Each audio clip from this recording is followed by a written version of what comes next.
it! They blew it up! And then the apes blew up their society, too! How could this happen? And then the birds took over and ruined their society. And then cows. And then, I don't know. Is that a slug, maybe? No!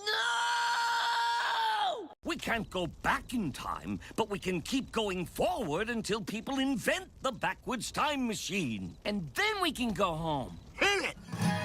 In the year 105, 105, if man is still alive, if robot can survive, they may find. In the year 25, 25, 25, the backwards time machine still won't have arrived. In all the world, there's only one technology, a rusty sword for practicing proctology. In a future year that ends with a 20, a schlubby merman's gonna try to get chummy. He may look like a watery wimp, when in fact... Well, hello and welcome to my cellar for the first time in the year 2025. In the year 20... Oh, no, that was 25. Okay, we'll start with this one because it's appropriate. Hope you had a great holiday. I did. Thank you. I had a wonderful holiday. We had our little house stuffed with people on Christmas Eve. Had a marvelous feast. A gift exchange. Well, all the little ones got their presents from Santa. And we had a wonderful time, and my wife and I just vegetated on Christmas, and it was delightful. I just listened to a fascinating podcast called When We Were Dragons. It's called An Oral History of D&D and TSR because it's mainly comprised of interviews of people who were there during the years of the game being developed and Gary losing the company. Have you heard of this? I may have heard of it, and not a title, but as some podcast about. You are mentioned, of course, but you're not in it, unlike Jim Ward, David Zeb Cook, and others. Seems to be on the level and presents everyone as being very human with positives and negatives. Well, if they're still doing it and they want to talk, I'm open. I'm available. I have my perspective, which is unique to anybody else's because we all perceive through our own lenses. And of course, I was there pretty early. Happy holidays, Tim. Question: a season in hell or dungeon time versus real time? Is it plausible for a party to adventure in an underground environment for a season or more than one season? I'm going to go ahead and ask the second one because they're all kind of wrapped together. What effects could seasonal change cause to an underground dungeon? Would the monster types change? Would the weather cause unforeseen traps, such as ceiling fall-ins due to heavy snow? What about frostbite? Okay, addressing that on the whole. No, you can't adventure down there for a season of game time. For one thing, what are you going to eat? You can't possibly haul in enough foodstuffs. Are you going to eat what you kill? That could be pretty risky. That could be very risky. So no, I don't think you could stay underground for a whole season. Now, if you're talking about setting up a base camp near this ruins that you've found and in and out of there for a season, well, that's a whole different ballgame. What would weather do? Well, weather might flood it.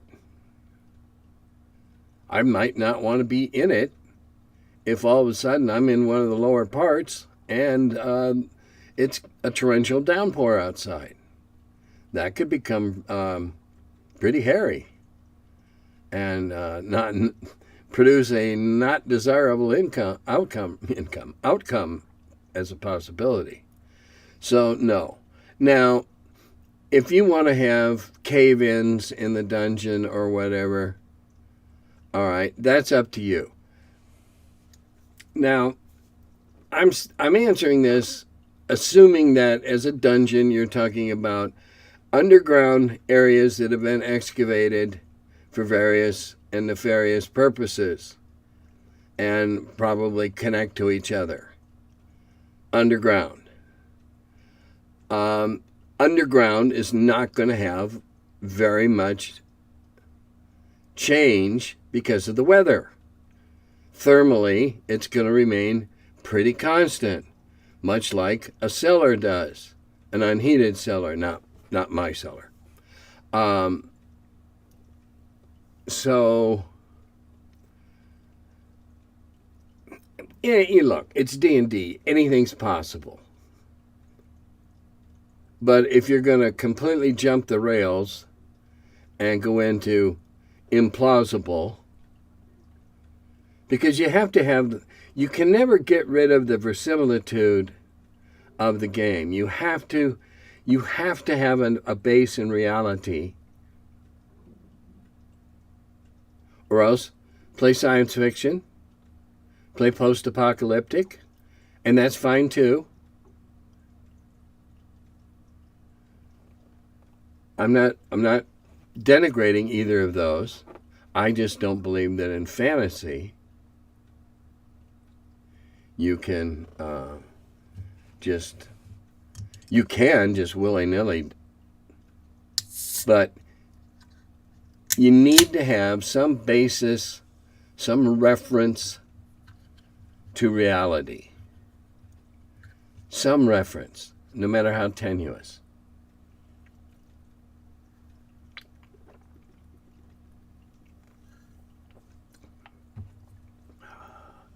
Do fuel. Would the monster types change? No, you're not talking about leaves falling off the trees. They're there already. If you have a working ecology biome, if you will, or sub-biome in this dungeon, they're not all going to leave and catch a flight or catch a boat south or north, as the case may be.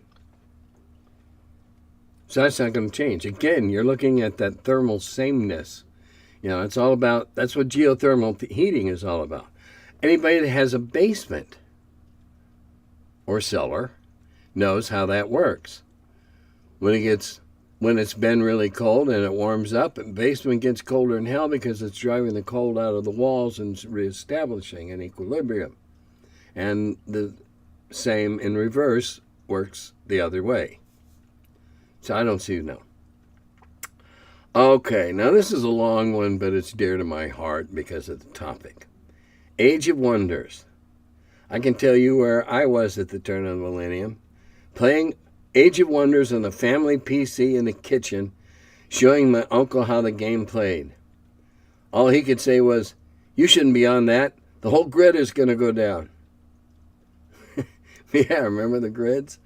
At the time, I figured if the world was going to end, I might as well get one more level conquered before the crap hits the fan. I admire that viewpoint. Needless to say, the original game made an impression on me. I even drew up a tabletop map and figured some homebrew mechanics to emulate the game's combat system, gold income and unit upkeep, spells, etc. I showed it to my D&D group and we started playing 4-way head-to-head matches on the tabletop. We had a blast. My friends and I came close to emulating the game's mechanics using D10s, but it turns out keeping track of all the upkeep changes every time a unit died or was trained. 25% producing merchandise boost, training costs, terrain and movement costs, upkeep costs, incomes from multiple sources, and whatnot was pretty taxing without using the computer. Never mind trying to figure out how the mana system worked. Yeah, okay, I hear you, man. We had a lot of time on our hands in middle school. That was almost 25 years ago. I don't know what happened. Merry Christmas and Happy New Year. Well, I I think this is one of the lovely things about our hobby, is you don't know exactly what's going to inspire you, but before you know it, you're on that same big boat with all the rest of us. And we all got different shaped oars and paddles, but most of the time, the majority of us are going in a unified direction. Yeah, aren't computer games wonderful when they keep track of all that crap? There was a board. There is, or it was, a very low number printed board game, and it was all about peoples and societies rising and inevitably falling. It was called Barbarian Kingdom and Empire. It was a wonderful concept. It just cried out. I hope somebody took the basics of that and made it into a computer game, and if they did, please let me know. You started out as a barbarian tribe, conquered other barbarian tribes. Eventually, you conquered enough tribes, you became a king. And if you succeeded long enough to become a king, at being a king, then you could build an empire. But empires, once they hit empire state, they inevitably start to decline. And I thought that was it's historically very accurate for a number of civilizations. And the bookkeeping was an absolute nightmare.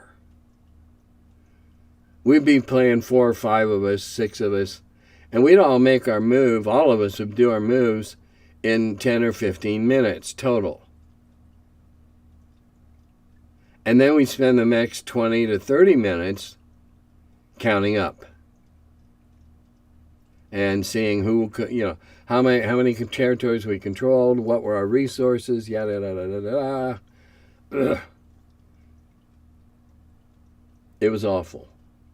And, as it happens, Age of Wonders does a whole lot of that already for you, and will tell you what you can. It'll even tell you, if you know where to look, what you can develop it up to from where it is now. I really think you should turn on the YouTube ad options. I see ads anyway. I might as well be something which might benefit you. They are generally ads I like anyway. I try to click through to the ads. If it's on a Dungeon Tubers channel, it may not pay much, but it is something. I specifically do not put an ad blocker on the browsers and accounts I use for RPG stuff because I want to help the Dungeon Tubers as much as possible. On sports, news, etc., I block ads. Happy New Year. Oh, and are you or your sidekick, and I don't refer to Jim as my sidekick, he's my wingman. We are equal in all things in combat. Going to CincyCon by chance. I don't even know where CincyCon is being held or when. No one has contacted me. I was invited to be a guest and run games last year, and I did. But I have no idea when and where it is. If it's in January, well, we're already in trouble. I run what is called a West March style. Whoever shows up, plays. Every session ends back in town. It works. Everybody also has a stable of characters. Well, it's an interesting concept, but I'm having a little trouble running my head around this. Whoever shows up plays, and every session ends back in town. So I'm wondering how you manipulate time in a game to be able to conform to time outside at the table and do that. Do you just, oh hell, we got to get back to town. If you can give them a compelling reason to come back to town, like if they don't, their legs are going to blow up or something. Okay. I once I wrote and ran a convention adventure where the party had nothing to do but guard this already incredibly well-protected, magically, physically, etc., warehouse full of this wizard's treasures. And it paid really good, and half up front, and shiny new gold pieces. And of course, shit happens. And it's guarded everywhere except tunneling up from underneath. And so it just kind of went crazy. And it had a lot of players. And they were going all over the place. But eventually I had to go, whoa, wait a minute, and get everybody back on the same timeline. Because even when you're trying to keep track, that's tough. Now, the only constraint that they had at the con was, well, they knew the game was going to be over at 4 o'clock or whatever, 8 o'clock, whatever it was. And so in a con game, you don't necessarily feel like you have to play it out. Oh, got to give up the table. Okay, hey, we all had fun. Whatever. I don't know. I'd be interested on how you manage to compel everybody to be back in town by the end of your playing time that night, whether it's 3 hours or 6. 6, I could see where it might be easier. And I'm not criticizing. I'm interested. Were there any rules that most of you early folks liked during those years where the game was growing and rules were being discussed that Gary refused to include as part of the game? There were several discussed that Gary mostly refused to put in the game, but there was never anything discussed that we all liked. A lot of the time we were all pretty much on the same page. Particularly Gary and I, when we'd be discussing the next supplement that I was working on or whatever and what we wanted in it. So I guess the answer would be no. We were there following Gary's vision and making it shine brighter. I know it sounds kind of sycophantic, but it wasn't. There's a word I don't get to use very often.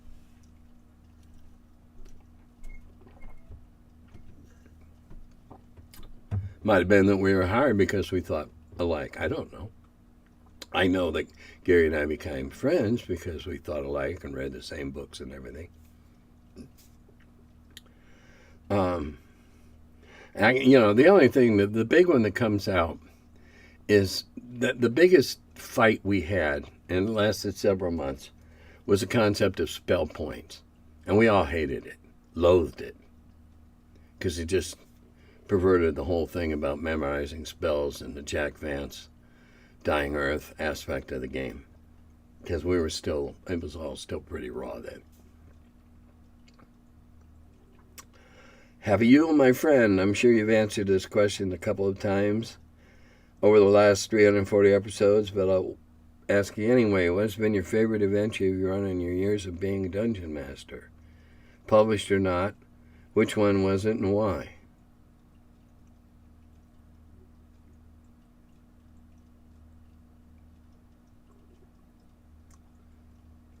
The most fun I had running an adventure, because I didn't do this very often after I'd been there a couple of years, was probably being involved with the G series when we released it at Metro Detroit Gamers Con. And I had a lot of fun because I had constraints.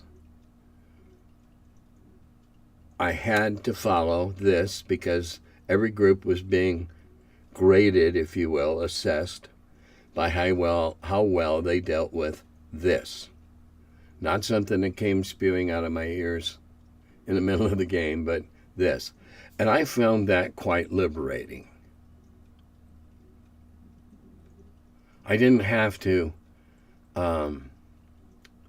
make up a lot along the way. Now, today I do that all the time because that's what I like to do. But that first series, the enthusiasm was so high. You could just, as soon as you walked into the room with the players or sat up to the table, you could just feel the electricity in the air. And it was TSR's first published module, and I had a great time doing that. Since then, I've had several memorable iterations of the Wheel of Blame, and when I ran the two, and no, this isn't a cheap commercial plug, but when I ran the two that I wrote for the first two Gary Cons, there was a lot of vibe in those two first cons about we're all here to share tales of the master and whatever. And so they had a certain vibrancy, and they were just lethal as hell.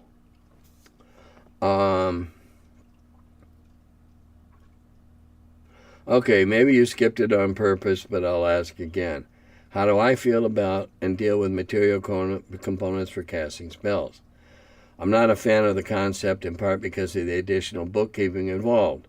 Also not a stickler about the whole magic book concept. Too tempting and often easy to separate the wizard from their book of spells and render them helpless.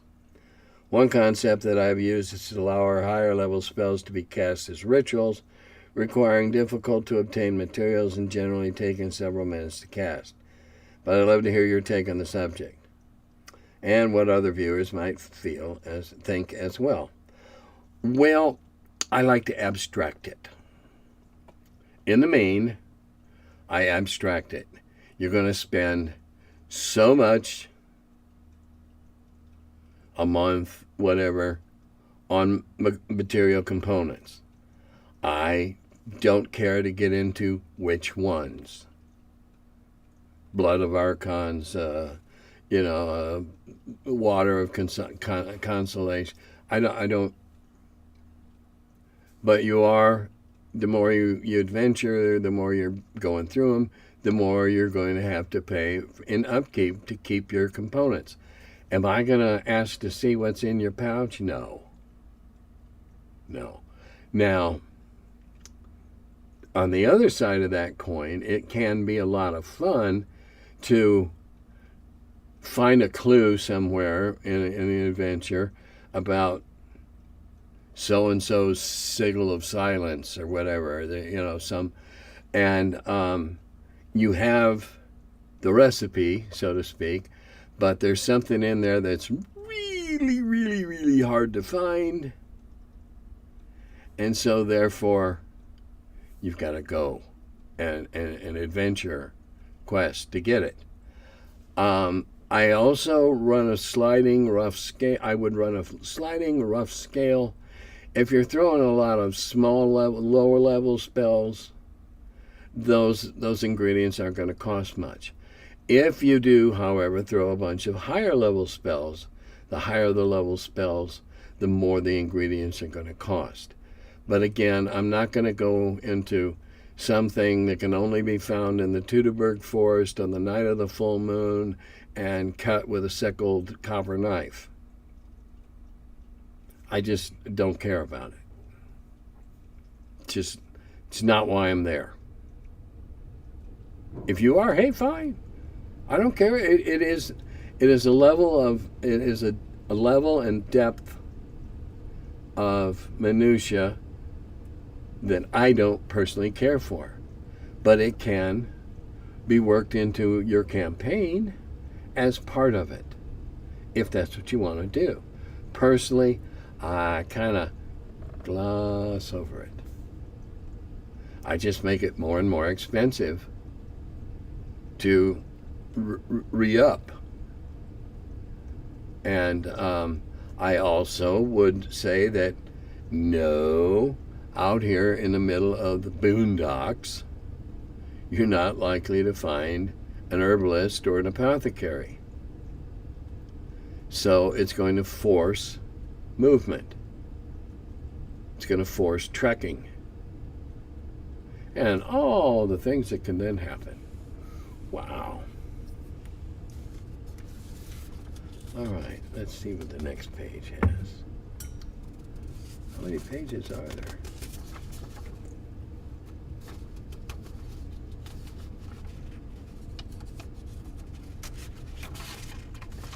Oh, okay. Sorry. My fingers are acting up tonight from the neuropathy. They don't feel right, and they don't work right in feeling. All right, for what it's worth, running... Oh, okay. Running the original Mutant Murder Hobos through early playtests for MCC ate up a lot of material. Eventually, I burnt myself out, so I just modeled recruiting an assistant GM on what I read about Gary Gygax and Rob Kuntz. I gave a player, I don't name other people's names, his own section of my world map and cut him loose for an entire adventure arc he created, and we later used as the basis of a published module. It was great for me to get the chance to just relax, play, and experience my own rules from the other side of the screen. Yeah, and I'm aware of this, and certainly if you have someone that you trust, and that's the thing, you have to be on the same wavelength, know that you're on the same wavelength, and know that your wavelengths aren't going to vary very much. Because it's like handing over your child at the age 5 and letting someone else raise it or educate it. You know, it's a big level of trust. Gary and Rob had that from Gary. Rob did not veer off wildly on his own. He adhered to Gary's layout and structure of Greyhawk and didn't go messing around with the levels or anything like that. But he was good in his own right, very good in his own right. I think Rob might have run the very first game I played in at Gen Con in 1974.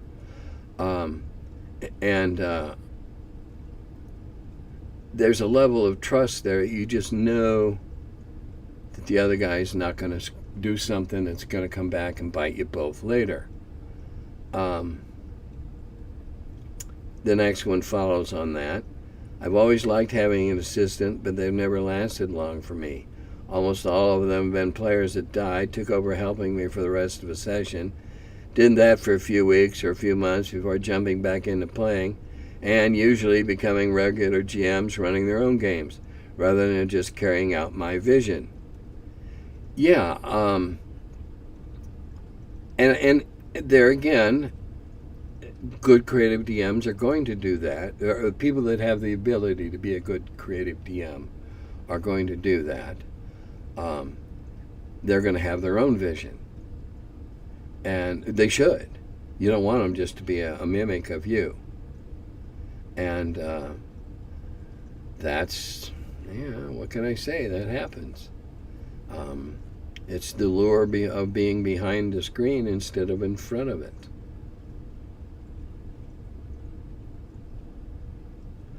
And then he added something onto it. Been enjoying all the new intro bits lately, although my doctor will always be John Pertwee. I'm a huge fan of Bakshi's Wizards, though.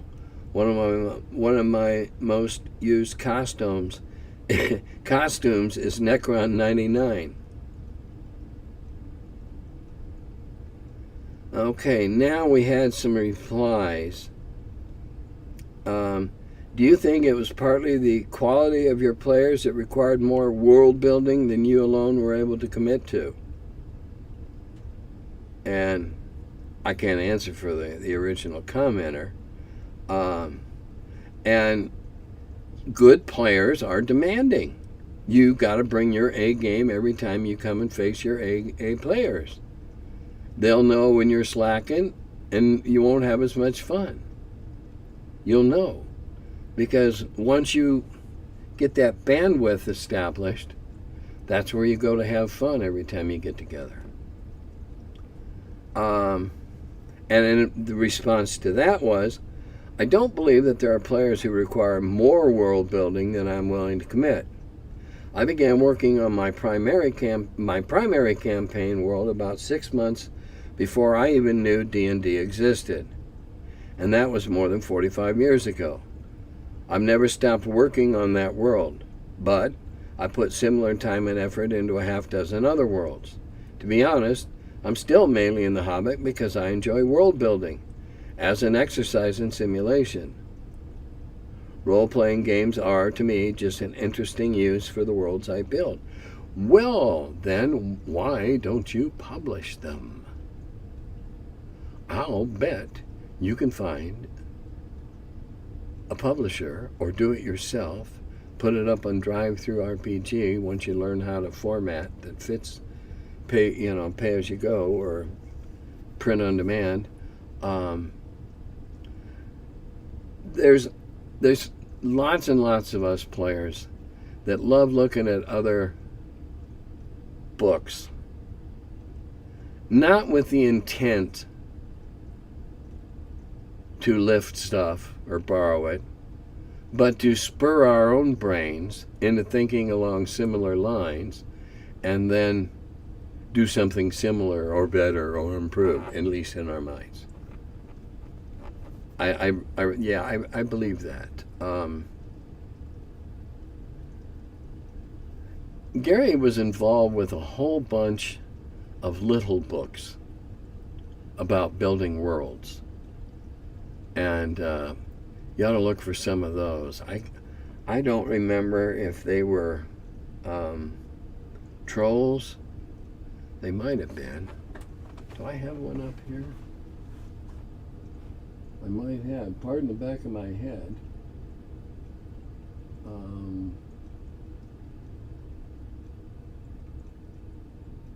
I think they were done by Troll Lords, but I wouldn't swear to it. But you might find, any of you that are listening might find those interesting. Because, again, you never know where ideas come from. And lots of them aren't even lifts. They're inspirations. It might be 6 days, 6 weeks, 6 months, and you'll work something up that you picked up that length of time ago as a germ of an idea. All right. 3 things now I got to talk about that are on this. First off, as for Happy New Year to all of you, especially to my Patreon patrons. And after all these months of hemming and hawing, I finally produced a video tour of my cellar. And we released it on New Year's Day as a little, hey, look what we did. So I'm hoping to get some responses from that. Oh, it was a terrible video mechanically.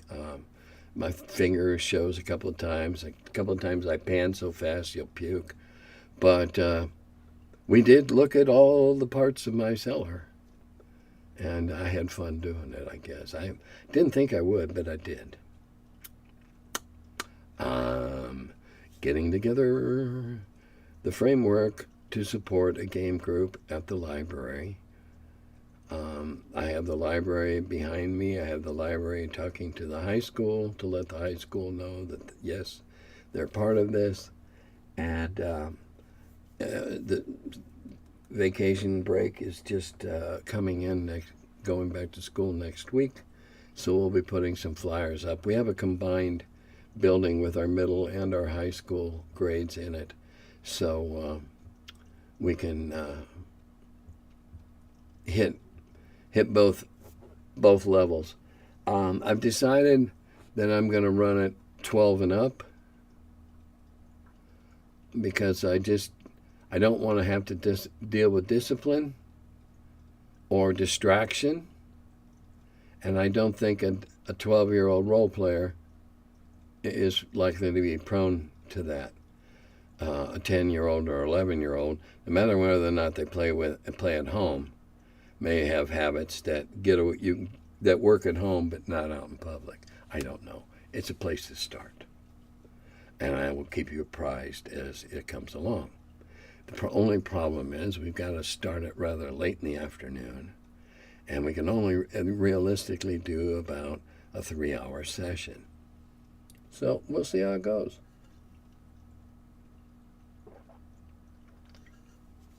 I have a lady that wants to DM, one of the librarians, and I'll DM. And we'll have a good time. I don't care if we have to start a girls-only group and she runs it. That's fine. I want to spread the fun. Now, here we go. I thought it was some kind of weird April Fool's joke when I saw it. You know, Hasbro's kind of taken a turn to the shitter in the last several years. Their value is about half of what it was 5 years ago. And it's not just, believe me, it's not just what they bought from the Wizards. Mismanagement, bozos making decisions, crappy product. Now, as you may recall, I railed against what was coming with this new subscription D&D micro transactions.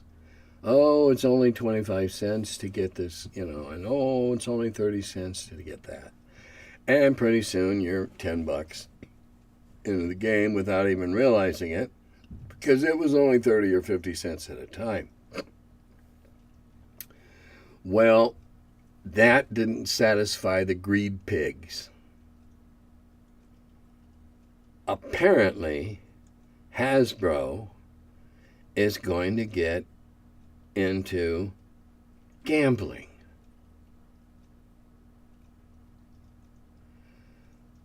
That the mere thought just sends shivers up my spine. Does that mean now that there'll be the ubiquitous meet at the Dumpy Tavern, and the Dumpy Taverns will now have faro wheels and wheels of chance and card tables, and you got to play for real money? I mean, good God, Hasbro. Why don't you just make a big ringer like my grandma used to have on her old tub washing machine and just fit us all through and squeeze us that way? Gambling? You're getting in bed with a company that specializes in online gambling? This is Hasbro? Hasbro? The company that made all those lovely sappy commercials in the 70s and 80s? Now you're getting into gambling? I hated it when online gambling became so easy to do in sports betting. Didn't like it. It caters to too many people with a weakness, what Tony Soprano used to call degenerate gamblers. Now, Hasbro is going to go out and see how many gamblers they can find and squeeze all the juice from? Are you kidding me? You know, the best thing about D&D is the reason that I can say, here's to you, Hasbro. I'm not buying another product that you have anything to do with ever again. I'm just going to keep playing my old school D&D because I want nothing to do with this new thing of yours. I don't care what your plans are. The mere image of Hasbro, the family game company, now doing gambling games online? Oh, come on. The world is indeed going to hell in a handbasket. and Hasbro's whistling a happy tune, leading the way.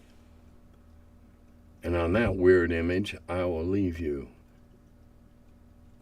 Dodata Govi.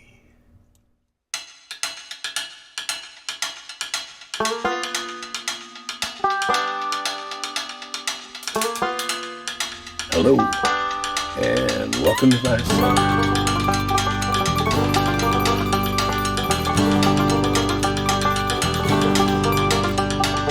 He's the curmudgeon who wrote about the dungeons. Now he's the feller, live from the cellar. Talks about D&D and old school RPGs. Still quite a feller, the curmudgeon in the cellar. Last man around when the rates went down. Calling Gary in that Lake Geneva town. Hey Gary, it's an awful mess.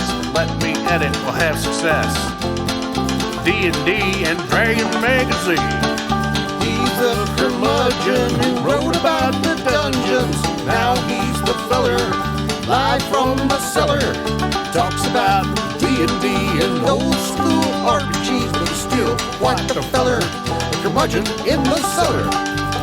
Magic missile, it's a mortar shell. Make it hit in the first level spell. Brought psionics to the game to attack that wizard's brain. DSR and fantasy, collection of micro armory. Titan with tramp under a tree, high as could be. He's the curmudgeon who wrote about the dungeons. Now he's the feller, live from the cellar.